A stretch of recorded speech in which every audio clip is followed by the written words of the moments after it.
तो फिर आज से हम फ्रेंड्स हैं। बड़ी आई फ्रेंड्स, मजा चखा दूंगा इसे। शैतान कहीं का। क्या मैं अभी आपको अच्छी नहीं लगती? अगर सच कहूँ तो आप मेरी पसंदीदा क्लाइंट हैं। आमिर ने एक और क्लाइंट छीन लिया मुझसे और मैं देखता रह गया। ऐसे ही चलता रहा तो मैं क्या करूँगा? चने बेचूंगा क्लिनिक में। हाँ, मेरी सैया को इस जैसा बना दे बस।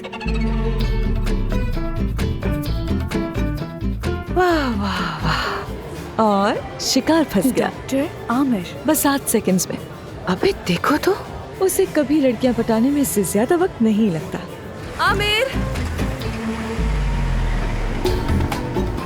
मैं बहुत कुर्बानियां देकर यहाँ तक पहुंचा।